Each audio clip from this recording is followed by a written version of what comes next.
श्री जियाउर रहमान जी। शुक्रिया माननीय सभापति जी। मैं आज इस सदन में देश को वामपंथी नक्सलवाद से मुक्त करने के प्रयासों पर अपनी बात रखने के लिए खड़ा हुआ हूं और मैं अपनी बात इस शेर के साथ शुरू करना चाहता हूं। सवाल उठे तो उसे बगावत बता दिया, हक की आवाज़ को सियासत में दबा दिया। हुकूमत से कह दो अंदाज बदलना होगा, इंसाफ के बिना हर ताज संभलना होगा। माननीय सभापति जी, ये सिर्फ सुरक्षा का मुद्दा नहीं है, बल्कि हमारे लोकतंत्र, संविधान और खासकर हाशिए पर खड़े लोग जो कि आदिवासियों के मुस्तकबिल से जुड़ा हुआ है, बहुत अहम सवाल है। महोदय, सबसे पहले मैं साफ कर देना चाहता हूं, जो मेरी स्पीच का मकसद है उसमें कहीं से कहीं ये चीज़ नहीं है कि इस देश में किसी भी तरह का हिंसा, उग्रवाद, दहशतगर्दी या किसी भी प्रकार की कोई जगह नहीं है, चाहे वो किसी भी सोच के नाम पर हो। लेकिन असली मसला ये नहीं है। आज लेफ्ट विंग एक्सट्रीमिज्म के नाम पर एक ऐसा माहौल बना दिया जाता है जिसमें आम लोग, छात्र, पत्रकार, समाज सेवी, वकील और अल्पसंख्यकों को शामिल उसके शक के दायरे में ला दिया जाता है। महोदय, मेरा सीधा सवाल यह है, क्या हर असहमति नक्सलवाद है? क्या सरकार से सवाल करना, इंसाफ की बात करना, संविधान की बात करना, क्या यह सब जुर्म हो गया है? आज जो सरकार की आलोचना करता है, जो आदिवासियों की हक की बात करता है, जो गरीब और मजलूम लोगों के लिए आवाज़ उठाता है, उसे अर्बन नक्सल, एंटी नेशनल या एक्सट्रीमिज्म कहकर चुप कराने की कोशिश की जाती है।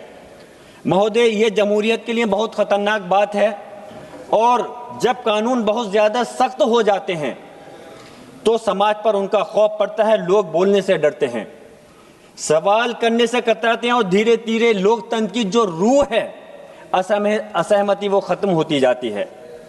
People's Union of Civil Liberties और People Union for Democratic Rights, इन दो संस्थाओं ने बार बार अपनी रिपोर्ट्स में बताया कि इन कानून का इस्तेमाल कई बार मानवाधिकार कार्यकर्ताओं, छात्र, पत्रकारों और वकीलों को परेशान करने के लिए किया गया, लेकिन सरकार कोई इस पर संज्ञान नहीं लेती।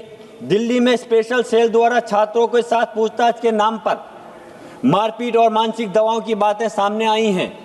महोदय, क्या ये कानून का राज है या खौफ का माहौल? लखनऊ साजिश केस इसका एक और उदाहरण है। कई नौजवानों को गंभीर धाराओं में गिरफ्तार किया गया, लेकिन बाद में ठोस सबूत नहीं मिले, मगर तब तक उनकी जिंदगी के जो कीमती साल थे वो खराब हो चुके थे। ये इंसाफ नहीं, ये प्रोसेस की सजा बन चुका है। महोदय, मैं इसका सदन का ध्यान दो अहम नामों की तरफ दिलाना चाहता हूं, जिससे हो सकता है हमारे कुछ लोगों को आपत्ति होगी। स्टैन स्वामी और जीएन साई बाबा।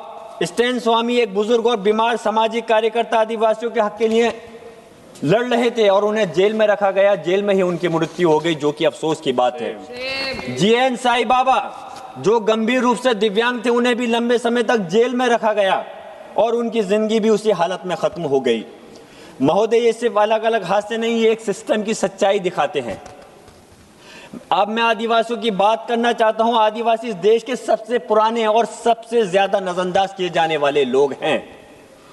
जिन जंगलों और जमीनों पर उनका सदियों से कब्जा रहा है, आज वो उनसे छीनी जा रही हैं। जिन बड़े बड़े प्रोजेक्ट्स के नाम पर जमीनें लाई जा रही हैं, लोग, सरकार अपनी पीठ थपथपा रहे हैं, लेकिन हकीकत यह है कि जो सच्चाई सामने आ रही है, कारपोरेट्स, घराने, चाहे वो अडानी हो, अंबानी ग्रुप हो, कोई भी हो, उनको इस जमीनों को दिया जा रहा है। जो इसका विरोध करता है उसे नक्सलवाद समर्थक बताकर जेल में डाल दिया जाता है। महोदय, माफी चाहता हूं। क्या ये इत्तेफाक है या एक पैटर्न बन चुका है? जब कोई आदिवासी अपने जंगल और जमीन को बचाने की बात करता है तो उसे देशद्रोही कहा जाता है और अर्बन नक्सल जैसा एक शब्द बना दिया गया है जिसकी कोई कानूनी परिभाषा है ही नहीं। मैं माननीय सभापति से ज्यादा लंबा समय नहीं लूंगा, 7 मिनट का समय है मेरा, लेकिन इसके जरिए किसी भी असमित आवाज को बदनाम किया जा सकता है। 17 मिनट का समय, 4 वक्ता हैं, तो हमने आपको 6 मिनट दे दिया है। प्लीज, 7 मिनट का समय है। माननीय सभापति जी, क्या एक लोकतंत्र में सहमति, क्या एक लोकतंत्र में असहमति जुर्म बन गया है? बिना पुख्ता सबूत की गिरफ्तारियां क्यों होती हैं? जमानत मिलना मुश्किल हो जाता है और केसों सालों तक चलते हैं, यानी इंसान सजा मिलने से पहले ही सजा भुगत लेता है।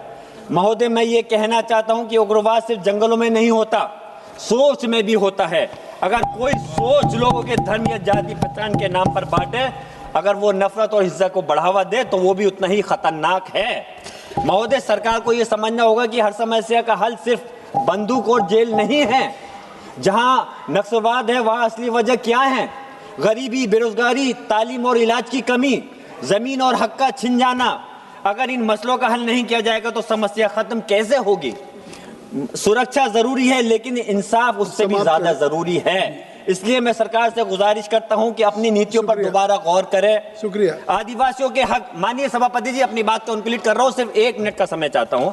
आदिवासियों की हक की हिफाजत करें और लोकतंत्र सहमति को इजाजत दे ताकि हमारा लोकतंत्र मजबूत हो। माननीय सभापति जी, बार बार लेफ्ट विंग एक्सट्रीमिज्म की बात करना, लेकिन क्या उसने कभी उन लोगों पर सख्त कार्रवाई की है जो खुलेआम नफरत फैलाते हैं? आज देश में ऐसे बयान सामने आ रहे हैं जहां एक खास तबके, खासतौर से मुसलमानों के खिलाफ खुलेआम हिंसा, बहिष्कार और यहां तक कि कत्लेआम, जेनोसाइड की बातें की जाती हैं। सोशल मीडिया से लेकर सार्वजनिक मंचों तक नफरत का ये जहर बिना किसी डर के फैलाया जा रहा है। महोदय, मैं पूछना चाहता हूं, उत्तर प्रदेश सहित पूरे राज्यों में क्या ये एक्सट्रीमिज्म नहीं है? क्या ये हमारे संविधान के मूल्य और देश की एकता के लिए, अखंडता के लिए खतरा नहीं है? ये पूरे पीढ़ी के लिए खतरा है। तब सरकार की चुप्पी कई सवाल खड़े करती है। ये खत्म हो गया माननीय सभापति, खत्म हो गया। क्या एक्सट्रीमिज्म की परिभाषा सिर्फ जंगलों तक सीमित है? क्या शहरों में फैल रही नफरत, समाज को बांटना और सोच एक समुदाय को निशाने वाली भाषा एक्सट्रीमिज्म नहीं मानी जाएगी? महोदय, अगर सच में देश को हर प्रकार के नक्सलवाद से मुक्त कराना है तो हमें उस आवाज के खिलाफ खड़ा होना होगा जो नफरत, हिंसा, विभाजन को बढ़ावा देती है, चाहे वे किसी भी विचारधारा के क्यों नहीं आती हो। मैं अपनी बात इस शेर के साथ खत्म कर रहा हूं। कुछ लफ्जों पे खामोशी, कुछ पे सख्ती क्यों है? कुछ लफ्जों पे खामोशी, कुछ पे सख्ती क्यों है? इंसाफ के तराजू में ये नाइंसाफी क्यों है? जो नफरत फैलाए वो आजाद घूमता है और हक की बात करे उस पे पाबंदी क्यों है? श्री अरविंद सावंत।